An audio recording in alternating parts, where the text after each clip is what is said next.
ओम नमः सिद्धेभ्यः। ओम नमः सिद्धेभ्यः। ओम नमः सिद्धेभ्यः। मंगलमय मंगले करन वीतराग विज्ञान नवोतार जाते वे हरिहंतादि महान कर मंगल करे हूँ महा ग्रंथ करन के काज जाते मिले समाज सब पावे निज पद राज इस भव तरु का मूल जानऊ में क्या भाव ताको कर निर्मूल अब करिए मोक्ष उपाय संतप्त मानस शांत हो जिनके गुणों के गान में वे वर्तमान मान जिन विचरे हमारे ज्ञान। मोक्ष मार्ग प्रकाशक सातवां अधिकार उभयाभासी मिथ्या दृष्टि पृष्ठ क्रमांक 255। तो वृत्तादिक हैं वे तो शरीर आदि के कार्य हैं, परद्रव्य आश्रित हैं, परद्रव्य का आप करता है नहीं, इसलिए उसमें कर्तृत्व बुद्धि भी नहीं करना और वहाँ ममत्व भी नहीं करना, तथा वृत्तादिक में ग्रहण त्याग रूप अपना शुभोपयोग है, वह अपने आश्रित है, उसका आप करता है, इसलिए उसमें कर्तृत्व बुद्धि भी मानना और वहाँ ममत्व भी करना, परंतु शुभोपयोग को बंध का ही कारण जानना, मोक्ष का कारण नहीं जानना, क्योंकि बंध और मोक्ष तो प्रतिपक्षी बना है, इसलिए एक ही भाव पुण्य बंध का कारण हो और वो ही मोक्ष का कारण हो, ऐसा मानना भ्रम है। कल में है ना, देखो इसलिए व्रत अव्रत दोनों विकल्प है, जहाँ पर द्रव्य के ग्रहण त्याग का कुछ प्रयोजन नहीं है, ऐसे उदासीन वीतराग शुद्धोपयोग वही मोक्ष मार्ग है, तथा निचली दशा में कितने ही जीवों के शुभोपयोग और शुद्धोपयोग उत्पन्न पाया जाता है, इसलिए उपचार से वृत्तादिक शुभोपयोग को मोक्ष मार्ग कहा।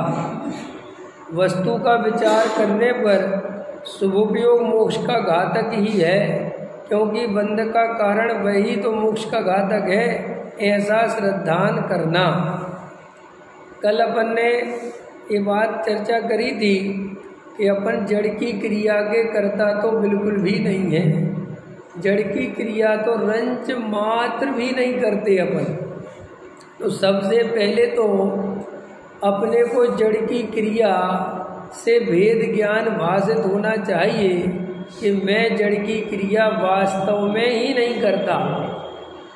पहले नंबर पर तो ये भेद ज्ञान यहाँ से चाहिए। जब इससे भेद ज्ञान पक्का हो जाए, मजबूत हो जाए कि मैं नहीं करता, अंदर बिल्कुल जच जाए कि मैं नहीं करता, फिर जब अंदर जो भाव कर्म हैं, जो शुभ अशुभ के भाव हैं, फिर मैं इनका भी करता भोगता नहीं, वो वहाँ से चालू होगा। ख्याल में है कि नहीं आया? लेकिन जड़ की क्रिया का कर्ता अपने को मानता है और फिर आत्मा का अनुभव करने का प्रयास करता है तो फेल हो जाता है। हम फेल क्यों हो रहे हैं? क्योंकि हमारी मान्यता बहुत विपरीत है, और मान्यता विपरीत होने से ये थोड़ा बहुत मैं तो जानने देखने वाला हूँ, मैं तो ज्ञायक हूँ, मैं तो पर का करता भोगता नहीं हूँ, ऐसे कुछ विचारों को करने को तत्व विचार समझता है और ऐसा मानता है कि मैं तो सही चल रहा हूँ, मुझे तो सही ख्याल में है, लेकिन अंदर में मान्यता यही पड़ी रहती है कि मेरे करे बिना कुछ नहीं होगा। पुण्य पाप की भी श्रद्धा सच्ची और पक्की नहीं है। पुण्य पाप में भी ये नहीं मानता कि बाहर की अनुकूलता जो पुण्य के उदय से मिलती है इसके करने में मेरा कुछ लेना देना नहीं है। अगर पूर्वकृत पुण्य का उदय होगा तो अनुकूलता होगी, और पुण्य का उदय नहीं होगा तो बिल्कुल अनुकूलता नहीं होगी। लेकिन वहाँ पर कर्तृत्व होने के कारण रात और दिन परद्रव्य का ही चिंतन करता है। परद्रव्य को अपने अनुकूल बनाने के लिए मायाचारी करता रहता है, ख्याल में है ना। और वो मायाचारी कर करके नया कर्म बंद होता रहता है। ऐसे ही तो संसार चलता है अपना जन्मों जन्मों से, ख्याल में है ना। तो टोडामल जी साहब समझाते हैं कि जो पुण्यबंध है, जो पुण्य का कारण है, जो पुण्यबंध का कारण है, वही मोक्ष का कारण कैसे हो सकता है। तो ये ब्रजशील संयम आदि के जो भाव हैं, दया दान पूजा भक्ति के, ये शुभ भाव हैं, और इन शुभ भावों से पुण्य का बंध होता है, और इन्हें मोक्ष का कारण मानना मिथ्यात्व है। अब अपन कहेंगे कि हम तो नहीं मानते, अपने मन में क्या लगता है कि हम तो नहीं मानते। अरे जो पुण्य को सुखी होने का उपाय मानता है वो मोक्ष का ही उपाय, क्योंकि सच्चा सुख कहाँ है? मोक्ष में। संसार में तो कहीं सुख है नहीं, और तुमने पुण्य को सुख का कारण माना तो तुमने अपने आप में मोक्ष का कारण मान ली। बोलो, पुण्य का उदय चाहिए कि नहीं चाहिए? पुण्य के उदय से सुखी रमेश जी कह रहे नहीं चाहिए पुण्य का उदय, ख्याल में है कि नहीं आया? अरे रात और दिन पुण्य का उदय तो छोड़ो, वो तो चाहिए, वो तो बात की। अरे रात और दिन प्रयास इसी में कर रहे हैं कि अनुकूलता बनी रहे। और क्या कर रहे हैं कि पैसा क्यों जोड़ना चाहते हो? बताओ, प्रश्न है मेरा। पैसा क्यों जोड़ना चाहते हो? बैंक बैलेंस क्यों इकट्ठा करना चाहते हो? बैंक बैलेंस इसलिए तो इकट्ठा करना चाहते हो ना कि बुढ़ापे में पैसा होगा तो ही मेरी सेवा होगी, तभी बच्चे सेवा करेंगे, ना कौन करेगा। देखो कितना मिथ्यात्व है। माने ये मानते हो कि पैसे के कारण सेवा होगी, पुण्य के उदय प्रमाण नहीं होगी। पैसा होगा तो, अब देखो यही तो विपरीतता है। इसलिए वो पुण्य पे भरोसा नहीं है, पैसे पे भरोसा है। और पैसा जोड़ने को पैसा आता नहीं है, क्योंकि पैसा भी काय से आएगा। और सुनो, और खतरनाक बताते हैं ये मान। अरे सुनो तो भैया, इतना बोलते हैं दोनों के दोनों।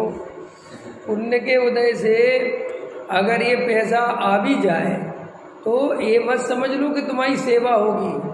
सेवा के लिए अलग पुण्य चाहिए, वो पैसे से सेवा का कोई संबंध नहीं है। कई लोगों के पास बहुत पैसा है और कोई सेवा करने वाला नहीं। बच्चे हैं उनके, लेकिन वो कहते तुमसे 10 गुना तो हम पे है, तुम अपना रखे रहो। समझ में आया? जब मर जाओगे तब ले लेंगे। और अमेरिका में रह रहे, लंदन में रह रहे, कोई मुंबई में रह रहे, कोई कहीं रह रहे, कोई फर्क नहीं पड़ता उनको। अब तो तुमने पैसा भी जोड़ा, लेकिन तुम्हारे भाग्य में सेवा नहीं है, तो भाई साहब रेंगते रेंगते ही प्राण छुआएंगे, कुछ नहीं कर सकते। तो फिर करें क्या? कुछ मत करो, निर्णय करो कि भाई इस देह प्रमाण जो उदय चलेंगे वो चलेंगे। अब कोई आदमी देखो बिल्कुल शरीर का ध्यान नहीं रखता, नॉर्मल अपनी दाल रोटी खाता है, कोई ज़्यादा नहीं होता, अपना सीधा काम पर चला जाता है, घर आ जाता है, और वो 65 साल का हो गया, 70 साल का हो गया, उसे एक भी बीमारी नहीं। वो ना वो जानता है कुछ भी, ना उसे पता है क्या डायबिटीज होती है, क्या क्या होता है, क्या वो तो अपना शांत से रहता है। अब जो उसका पुण्य का उदय है कि नहीं। और एक आदमी बिल्कुल शरीर का बहुत ध्यान रखता है, ये खाने में इतना वो क्या होगा, नुकसान करेगा, इससे ये बीमारी बढ़ जाएगी, इससे ये हो जाएगा, इसका ये नहीं खाऊंगा, इसको ऐसे खाऊंगा, इसको इस समय खाऊंगा। इतना करने पर भी उसे सब बीमारियां घेर लेंगी। अब बोलो, अब क्या करोगे? अरे तो इससे पता चलता है कि ये शरीर हमारे ध्यान रखने से कुछ नहीं होता है, लेकिन अंदर क्या लगता है? अच्छा बताओ, ये अभी हमने आपको बताया, लेकिन अंदर क्या लगता है कि नहीं, ध्यान नहीं रखा अगले ने, समझ में आया ना, सब उल्टा सीधा खाते रहे, इसलिए ऐसा हो गया। लेकिन तुम इसको क्यों देखते हो? इससे भी ज्यादा उल्टा सीधा खाने वाला बढ़िया चंगा है। अब क्या करोगे? लेकिन दृष्टि निमित्त की है ना हमारा ही। एक्चुअली में ये भी मिथ्या दर्शन का बहुत बड़ा कारण है कि हमारी दृष्टि निमित्त की रहती है, उपादान की नहीं रहती। अगर हमारी दृष्टि उपादान की हो कि ये देह का जो परिणमन होना है वो होगा ही, चाहे मैं इसमें कितना ही बढ़िया से बढ़िया शुद्ध सात्विक भोजन डाल दूं, लेकिन इसमें अगर बीमारी आनी है तो आनी है। तो फिर हम कल से सावधानी रखें कि नहीं रखें, तुम्हारी इच्छा है। हाँ हाँ हाँ उसके ध्यान में जैसे हम शरीर का ध्यान रखेंगे जितना शरीर ज्यादा खराब मेरा कहने का मतलब ये है कि वास्तविकता ये भी उपचार का कथन है। हकीकत बात तो ये है कि देह का जैसा परिणमन जिस कर्म के उदय से होना है वो होना ही है, चाहे तुम उसके बारे में सोचो और चाहे बिल्कुल मत सोचो। अगर तुम्हारा एक्सीडेंट नहीं होना है, 1000 दफे बिल्ली रास्ता कट जाए, नहीं होगा, और होना है तो होगा, उसमें क्या है।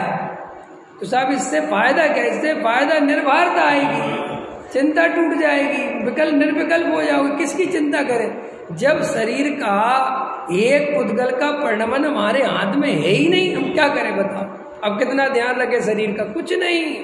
इस शरीर की अकेली बात नहीं है, संयोगों की भी बात है। अगर देखो अपन ने कितना काल आर्त रौद्र ध्यान में गवा दिया, लेकिन हुआ वहां वही जो होना था, बोलो हुआ कि नहीं हुआ। अच्छा एक बात, तुम्हारे जो बच्चे हैं वो वास्तव में तुम्हारे जैसा चाहते थे वैसे ही बने हैं। अगर हृदय पे हाथ रखो, जब वो छोटे थे तो तुम उनके जैसा चाहते थे, वे बिल्कुल वैसे ही बने हैं, बिल्कुल वैसे नहीं बने। ये अलग बात है कि वे जैसे बने तुमने वैसे ही स्वीकार कर ली, एडजस्ट कर लिया, क्योंकि एडजस्ट करने के अलावा कोई चारा नहीं है, पक्की बात है। लेकिन मैं आपसे पूछता हूं, तुमने तो उनकी चिंता में कितने आर्तरोध ध्यान करके कर्म बांध लिए। वे तो परिणमन जैसा करने थे, करे ही करा तो कुछ। अब बताओ, अपन को कर्म जो भी बन रहे हैं वे मुफ्त के बन रहे हैं, व्यर्थ के बन रहे हैं कि उनसे कुछ होता है। अपन ने व्यर्थ के ही बांधे ना। मान के चलो मैं यहाँ बैठ के अपने बेटे की चिंता कर रहा हूँ, अब मेरी चिंता करने से बेटे में क्या होने वाला है बताओ। कुछ होने वाला है? बिल्कुल नहीं होने वाला। लेकिन वो चिंता करना आर्तरौद्र ध्यान है, तो उससे मुझे कर्म बंध रहा कि नहीं बंध रहा, और उसका फल महादुखेदा माने जिसका। इसलिए तो कहते इस जीव ने आज तक किसी का बुरा नहीं किया, आज तक किसी का भला नहीं किया। भला और बुरा कर सकता हूं इस मान्यता का पोषण किया और भला बुला करने का चिंतन किया, उसका भले 4 गति चल रहा। करा तो हमने आज तक इस पृथ्वी पे कुछ है ही नहीं, क्योंकि एक द्रव्य दूसरे द्रव्य का करता धरता है ही नहीं। हमारी वजह से ना कोई मरता है, हमारी वजह से ना कोई बचता है, हमारी वजह से ना कोई रोटी खाता है, ना हमारी वजह से कोई मंदिर चलता है, ना हमारी वजह से कोई संस्था चलती है, ना हमारी वजह से घर चलता है। वे तो सब अपनी योग्यता से चलते हैं, लेकिन अंदर मान्यता क्या है, मैं चलाता हूं, इसका फल 4 गति चल रहा। बताओ कितना मुफ्त का है। अब सम्यक दर्शन सरल के कठिन, इतना सरल कि भाई चलाते नहीं है, जबरदस्ती चलाने की सोचते हैं, चलाना छोड़ दो। तो इस चलाना छोड़ना सरल है कि चलाना सरल है? नहीं समझ में आया। देखो एक घटिया होती ना ऐसी चढ़ाई, तो चढ़ाई पे साइकिल चढ़ा रहे हो या कोई ऐसी चीज चढ़ा रहे हो तो कठिन है, और हवा भी उसी तरफ की हो और ज्यादा कठिन है, ठीक है ना। और अपने आप गाड़ी जब निचाई पे आती तो अपने आप चलती है, तो सरल कौन सी है? जी तो बहुत सरल है, अपने आप ही चलती है। तो श्री गुरु कहते सम्यक दर्शन माने होता स्वयं जगत परिणाम, मैं जग का क्या करता काम। ऐसी मान्यता पूर्वक अपने स्वभाव में स्थित होता है, अपनी आत्मा में अपनापन करता है, इसका नाम है सम्यक दर्शन, जो वस्तु का स्वरूप है। अब मिथ्या दर्शन क्या है? जगत का परिणाम तो इसके अनुसार होता नहीं, लेकिन ये करना चाहता है फिर भी नहीं होता, तो इसका नाम मिथ्या दर्शन है। परिणामन तो हम दोनों कंडीशन में नहीं कराते, पर द्रव्य का ना मिथ्या दृष्टि कराता है ना सम्यक दृष्टि कराता है। बस सम्यक दृष्टि नहीं कराता, ये जानता है, स्वीकार करता है, और मिथ्या दृष्टि नहीं कराते हुए भी ये मानता है कि मैंने कराया, बस इतनी सी सजा भाई। अब बोलो, अब ये बात स्वीकार नहीं होती। अगर पुण्य पाप पे सच्चा भरोसा आ जाए तो तुम यहाँ से हंसते खेलते हुए घर जाओगे। ये हमें जो आर्त रोध ध्यान जो चिंताएं चल रही हैं भविष्य की, क्यों चल रही हैं? आपको बुढ़ापे की चिंता चल रही, बेटे की चिंता चल रही, मकान की चिंता चल रही, दुकान की चिंता चल रही, घर परिवार की चिंता चल रही, व्यापार की चिंता चल रही, देश की चिंता चल रही। ये सब चिंता, मेरा प्रश्न है, क्यों चल रही? कर्तृत्व के कारण चल रही है। अगर पक्का निर्णय हो जाए कि अरे एक एक समय की पर्याय सुनिश्चित है, एक एक समय का परिणमन सुनिश्चित है, देह का भी, संयोग का भी और मेरा भी। बोलो है कि नहीं? है कि नहीं? मेरा बेटा कितने दिन मेरे साथ रहेगा, ये अनंत काल पहले से निश्चित है कि नहीं?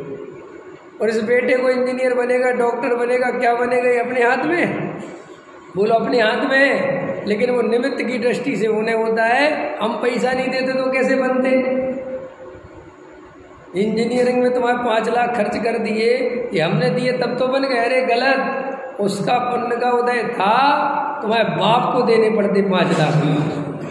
तुम नहीं चाहते तो भी देने पड़ते। बोलो,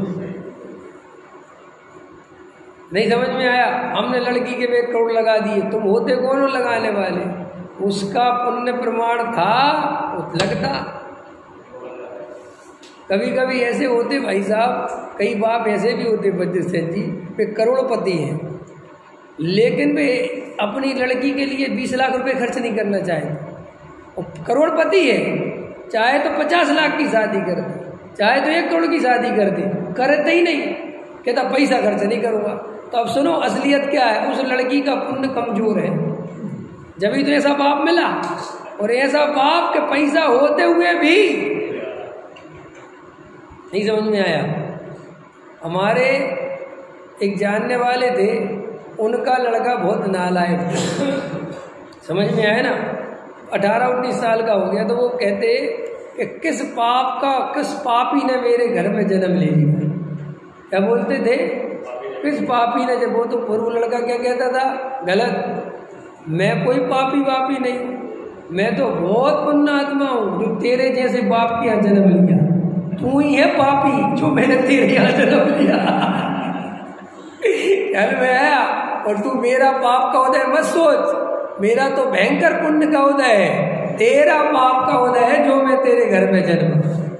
तुम गणित उल्टा लगाते हो, अंत समय असली गणित ये चलेगा। उस दिन से उनने कहना बंद कर दिया, फिर अब कहना मत ना, मैं सबको बताऊंगा। पकड़ में आया कि नहीं आया?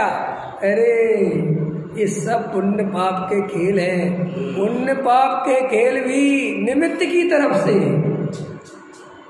असली निमित्त पुण्य पाप का खेल, और असली खेल तो है उपादान का। भैया ये सब उपादान से हो रहा है। जिस वस्तु का जो परिणमन जिस काल में जैसा होना है वो वैसा ही हो रहा है। बिल्कुल परेशान मत हो, बिल्कुल मत सोचो हम जगत में दूसरों की अपेक्षाएं पूरी करने के लिए पैदा नहीं हुए। क्या अरविंद जी, हम जगत में, मेरा जन्म इस मनुष्य पर्याय में इसलिए नहीं हुआ कि मैं अरविंद जी को खुश करूं, बद्र सेन जी को खुश करूं, अपनी पत्नी को खुश करूं, अपने बच्चों को खुश करूं, पड़ोसी को खुश करूं, रिश्ते। अरे मर जाओगे सबको खुश करते करते, भाव चला जाएगा। मेरा जन्म तो ये जो मेरी आत्मा की पर्याय में अशुद्धता चल रही है इसको दूर करने के लिए हुआ है। आय के लिए हुआ है? ये जो पर्याय में अशुद्धता राग द्वेष चल रहे हैं, मैं इसको दूर करने के लिए मेरा जन्म हुआ है। अरे ये मान अपमान के लिए जीवन मत गवा दो, कुछ नहीं रखा मान सम्मान में। ये मान सम्मान के चक्कर में ही दूसरों की गुलामी करते हो, पता है आपको? आप इस सब लोगों को खुश क्यों करना चाहते हो? इस समाज वालों को क्यों खुश रखना चाहते हो? क्योंकि अगर ये रूठ गए तो ये मुझे सम्मान नहीं देंगे। देखो, एक जरा सा सम्मान की चाय कितनी गुलामी लाती है, लाती है कि नहीं लाती है? ये नेताओं को जनता जूते तक पहना देती, जूतों की माला। और कभी कभी तो दरवाजे पे जाते वोट मांगने तो जूता मार देते हैं, तो भी कहते कोई बात नहीं, कोई बात नहीं, कोई बात नहीं, मार लो मार लो। समझ में आया कि नहीं? तो इतना नीचता को नीचा गिर गया, जूते खा रहा है लोगों के, तो काय के लिए खा रहा है? कोई मंद कसाई है? कोई अंदर बहुत सम्यक दृष्टि है? अरे नहीं, महातीव्र कसाई है और मन ही मन सोचता है मार ले जूते, कोई बात नहीं, एक बार विधायक बन गया ना बेटा, तेरा घर नाप दूंगा मैं। हाँ, ऐसी अंदर कसाई जरूर ऊपर से हंसता है। तुम्हें पता नहीं, ये नेता जनता से कभी प्रेम नहीं कर सकते, कर ही नहीं सकते। क्यों नहीं कर सकते? क्योंकि झुक झुक के वोट मांगते ना, और जिसके सामने हमें झुकना पड़े उससे प्रेम हो ही नहीं सकता। अंदर खाने तो दुश्मनी होती है कि बेटा बन जाऊं, आज तुम्हारे मोहल्ले में मुझे कंधे झुका झुका के निकल रहा हूँ, फिर बताऊंगा। इसलिए फिर जब लोग मिलने जाते ना तो अकड़ के मिलता है, फिर लोग उसे कहता है बाहर खड़े रहने दो। अंदर बैठ के उस शांति से पंखे की हवा खा रहा है, ठंडाई में बैठा है, और बाहर लोग धूप में खड़े हैं, किसान खड़े रहने दो, खड़े रहने। करुणा नहीं आती फिर नेताओं को? देखो, तुम देखते नहीं हो बिल्कुल ही। ये कितने आंदोलन होते हैं, किसान मर गए, अभी ये पहलवान कर रहे हैं। देखो, नेता लोग एसी में बैठे रहते हैं, कुछ सुध नहीं देते, ख्याल में मरने कोई बात, किसान जांच करेंगे, फलाना करेंगे, सब तो हथकंडे होते हैं, अंदर करुणा नहीं रहती। नहीं समझ में आया? चलने तो जो चल रहा है, क्यों? अंदर तो प्रेम है ही नहीं। प्रेम कैसे करेगा? जिसपे शासन करना है उससे प्रेम नहीं होता। तो चूंकि शासन उसने पैसे लिया है, झुक झुक के कंधे हैं मेरे भाइयों और बहनों, है नहीं समझे? और किसी के, अब एक दिन मोदी ने पैर धुए, देखे थे वो? है, समझ गए? तो तुम क्या सोचते हो वो इतना सज्जन हो गया? हाँ, अरे अंदर बहुत कसाई चलती है, वोट बैंक के चक्कर में किन के पैर धो रहा हूँ, समझ में आया ना? और जैसे ही कैमरा वीडियो पूरा हो जाए, चलो साइड हो। सच में जैसे वो वीडियो पूरा बना, हाथ दोबारा धोने जाएगा, हाथ धुलाओ फटाफट साबुन से। हाँ, क्या करें, वोट के चक्कर में सब करना पड़ता है। तो वो प्रेम करेगा उस आदमी से, और ये जनता ऐसी भ्रमित होती है, उसको प्रेम समझ लेती है। पकड़ में, अरे वो मान्यता जाती नहीं है। अभी कह रहे ना कि संसद के उद्घाटन में नीचे लोगों को नहीं बुलाया, समझ में आया कि नहीं? पंडों को बुलाया। हिंदू राष्ट्र, अभी एक किसी ने कमेंट कर दिया, कह रहे हिंदू राष्ट्र बोलते हो, हिंदू राष्ट्र बोलते हो, उसकी जगह ये क्यों नहीं चाहते? कहते कि ब्राह्मणवादी बुलाना चाहते हो। अंदर समझ में आया कि नहीं आया? ये क्यों नहीं कह देते हैं? क्यों क्यों क्यों कि तुमने अभी उसमें उद्घाटन में दिखा दिया ना कि तुम क्या चाहते हो, तुम्हारी मंशा क्या है। तो मेरा कहने का मतलब ये है कि ये मान सम्मान की चाह गुलामी लाती है। तो मेरा जन्म किसी की अपेक्षाएं पूरी करने के लिए नहीं हुआ है। मैं किसी की इच्छा पूरी करता रहूं इसके लिए पैदा नहीं हुआ मैं। और सुनो, हृदय पे हाथ रख के बताओ, अगर तुम एक आदमी को संतुष्ट कर दो, लाओ एक आदमी को संतुष्ट करके दिखा दो जो तुमसे कहे कि मैं इनसे पूरी तरह प्रसन्न हूं। अरे छोड़ो, तुम्हारा बेटा जिसके लिए तुमने पूरी जिंदगी लगा दी, अपने बाल नोच लिए, समझ में आए ना? उससे पूछो कि तुम अपने बाप से पूरी तरह संतुष्ट हो, तो पता क्या कहेगा, अरे मेरे जैसा बाप क्या बताऊं तुम्हें, ऐसा किसी का ना हो। बोलो, अब उस बाप से पूछोगे तो मर गया इसकी चिंता करते करते। अरे जगत में कौन किसको देखता है भाई? तो क्या करें? जो ताकत पर द्रव्य को खुश करने में लगा रहे हो, उसकी जगह वो ताकत अपने आत्मानुभव में नहीं लगा सकते। अच्छा, जीव को क्या चाहिए बताओ इंजीनियर साहब, क्या चाहिए अपने को? इस पर्याय संबंधी देखो तो क्या चाहिए? अपने हृदय पे हाथ रख के बताओ, इस पर्याय की बेसिक आवश्यकता क्या है? सिर्फ और सिर्फ रोटी कपड़ा मकान, है ना? लेकिन अपन को क्या चाहिए? बेस में क्या चाहिए? लेकिन देखो, रोटी कपड़े मकान की व्यवस्था तो कब बन गई? बहुत पहले ही बन गई। अब तो सारी ताकत काय में लग रही है? मान सम्मान पद प्रतिष्ठा पाने में। और ये पद प्रतिष्ठा में गुरुदेव ऐसा कहते थे, धन पद प्रतिष्ठा धूल छे। वो धूल कहते थे वैसा, वो कहते थे कि धूल के लिए अमूल्य भाव गवा रहा है, अमूल्य जीवन।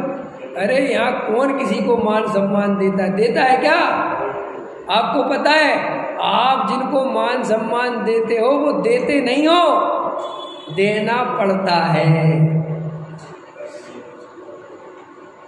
नहीं समझ में आया? नहीं समझ में आया? ये देना पड़ता कर समझते हो, और तुम उस देना पड़ते हुए के लिए मरे जा रहे हो। बोलो, तुम घर में जाओ और तुम्हारी पत्नी तुमसे कहे कि आ गया खाने के लिए, अब दो इसको। ऐसा अगर वो ऐसा दे तो बोले ऐसा भोजन लेना पसंद करोगे? लेकिन ये समाज तुम्हें ऐसे ही सम्मान देती है। अरे इसने दिए यार 5 लाख, लगो इसका नाम। क्या बोलते हैं ये आयोजक, क्या बोलते हैं? इसका नाम लगो, 5 लाख रुपए दिए ना, अभी दिमाग खराब हो जाएगा इसका। तो वो सम्मान देना चाहता है कि दिलाया जा रहा है, फिर लिखो, फिर आ गया स्टेज पे बुला लो भैया इसको, अभी दिमाग खराब करेगा, बुलाओ। अब देखो ये सब चल रहा है। और जैसे ही बताओ, ऐसा तुम जानते हो कि नहीं कि ये क्या चल रहा है? अगर जरा से गहराई से विचार करो तो ये मान सम्मान मुझे क्यों दिया जा रहा है, ये जानते हो कि नहीं? क्योंकि मैंने 5 लाख रुपए दिए हैं, इसलिए दिया जा रहा है। अंदर से मुझे कोई प्रेम नहीं करता। नहीं समझ में आया? 1 रुपए का प्रेम नहीं करते, क्योंकि यहाँ तो कंपटीशन लगा हुआ है, अपना आपस में लगा हुआ है कि नहीं? देखो, अंदर विचार करो तो पता चलेगा। अपने में से ही ज्यादा मान सम्मान किसी का होने लगे और अपना कम होने लगे तो बोलो क्या होता है? तकलीफ होती है कि नहीं होती है? और तुम कहते हो हमारा साथ धर्मी प्रेम, इसको प्रेम कहते हो? और तुम्हारे बेटे का सम्मान हो तो खुश होते हो कि नहीं होते? असली प्रेम तो वो है। नहीं समझ में आया? अगर बेटे का नाम लिया जाए भरी स्टेज पे और बुलाया जाए तो बाप बड़ा प्रसन्न होता है, लेकिन दूसरे के बेटे को बुलाया जाए या दूसरे किसी और का सम्मान कराया जाए तो पक्षपात है जी यहाँ पे। क्या बोलता है? अरे भाई साहब, जिसकी लाठी उसकी भैंस। अरे सही कह रहा है तू, जिसकी लाठी उसकी भैंस। इसलिए तो कह रहा हूं, छोड़ इस रेस से बाहर आ जा और आत्म कल्याण में लग जा भाई। यही तो समझा रहे टोडामल जी साहब, गुरुदेव, सारे ज्ञानी कि कहाँ चक्कर में भव गवा रहा है। बड़ी मुश्किल से मनुष्य भव मिला है और ये दूसरों को खुश कर करके मरा जा रहा है। और दूसरे खुश होते हैं? नहीं होते। बोलो, अपनी पत्नी खुश है? आपकी अपनी पत्नी आपसे खुश है? गारंटी ले सकते हो कि है? अरे अभी जरा सा तो उसके अनुकूल नहीं चलो, जरा सा उसके अनुकूल काम नहीं करो, 2 मिनट में ये भाव आते कि तुमसे बुरा आदमी कोई नहीं। तो फिर क्या होता है? फिर बाद में दोस्ती क्यों हो जाती? रास्ता नहीं है ना दूसरा, जाए कहाँ? तुम ये मत समझना कि तुम प्रेम करते हो। इस सब संसार के प्रेम झूठे हैं। लेकिन वो जहाज वाला कौन सा है? सुनाना मैं तो भूल गया। एक जहाज में एक पंछी बैठा है और बीच समुद्र में जहाज है और वो पंछी उड़ता है तो वो जो उसका मालिक है जहाज का वो घबराता नहीं है कि पंछी छोड़ के चला गया। वो कहता नहीं, जाएगा कहाँ? तो बेचारा घूम घाम के कोसों उड़ता है, कहीं जमीन नहीं पाता, पानी पानी पानी पानी, तो वापस आके उसी जहाज में बैठ जाता है। बिल्कुल ऐसे ही है हम। ये बच्चे, ये पत्नी, ये मकान, ये अपने को आश्रय दिखते हैं, तो इनसे कभी कभी लड़ाई झगड़ा हो जाता है। तो दिन भर क्या करेगा, आज मैं घर पे नहीं आऊँगा, हाँ तो मत ही हो, समझ में आएगी, तो गुस्से में चला जाता है, फिर दिन भर भूखा प्यासा भटकता रहता है। ख्याल में आया कि नहीं आया? अब कब तक बातें करोगे, किसी के घर में कब तक बैठोगे, है ना, फैक्ट्री पे घर वहाँ पे भी कब तक बैठोगे? तो फिर धीरे धीरे अपने को समझाता, अरे अपने ही तो बच्चे हैं, बच्चों ने कह दिया तो क्या हो गया है, ऐसा थोड़ी होता है?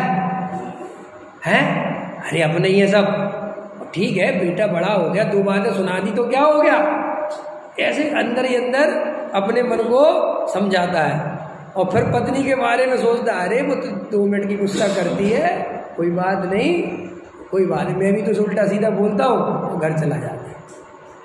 वो घर जाके तो पत्नी भी इतने में वहाँ पे भी समझौता हो जाता है, उनके दिमाग में भी ये उल्टा सीधा ना कर ले कुछ, समझ में आया ना?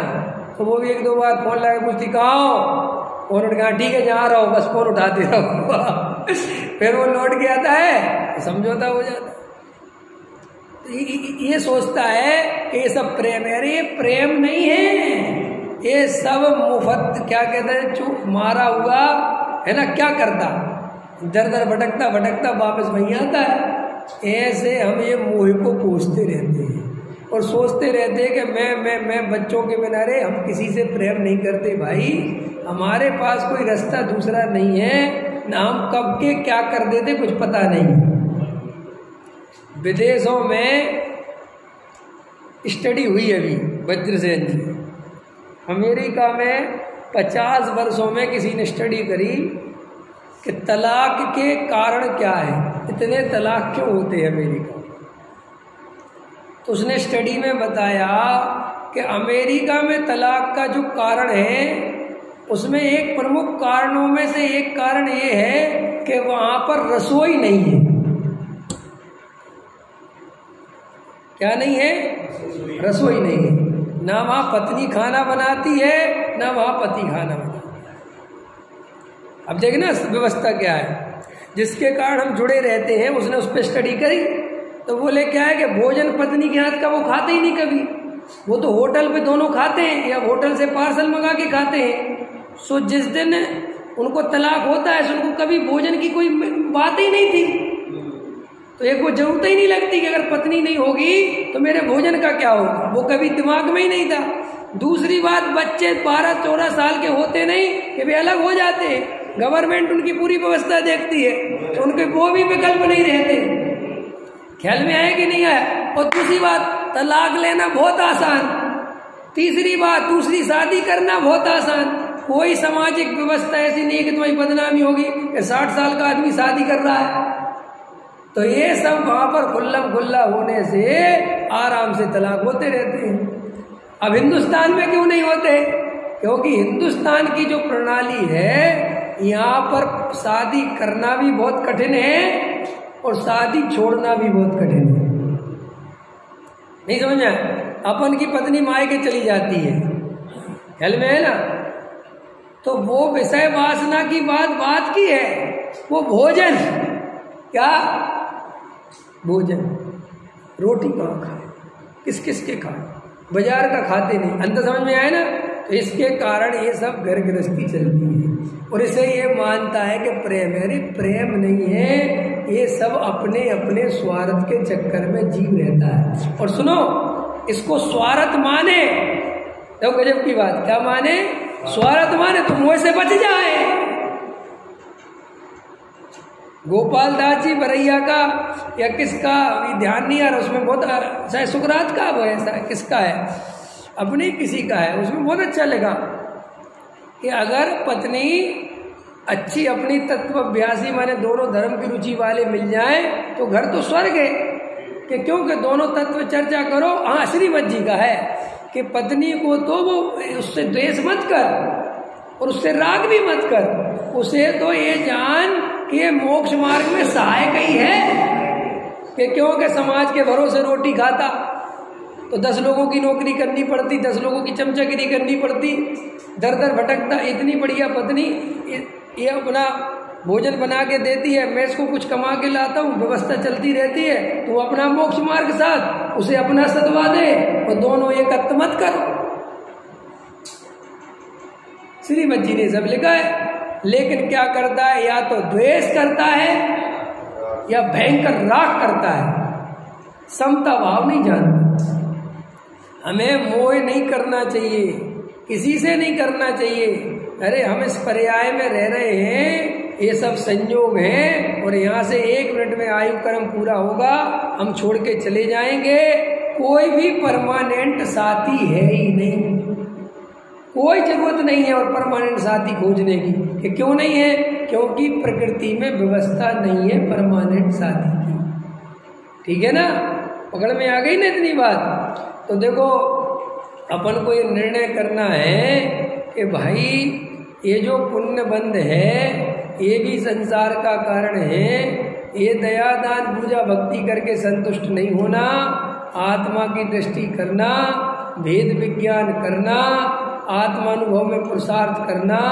जगत में हमारा कोई भी पुरुषार्थ नहीं चलने वाला।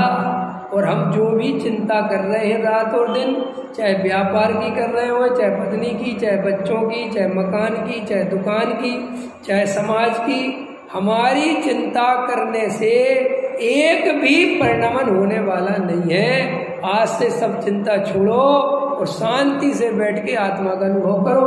और अगर सब चिंता छोड़ दोगे तो आत्मा अनुभव गारंटी से हो जाएगा। सहजानंद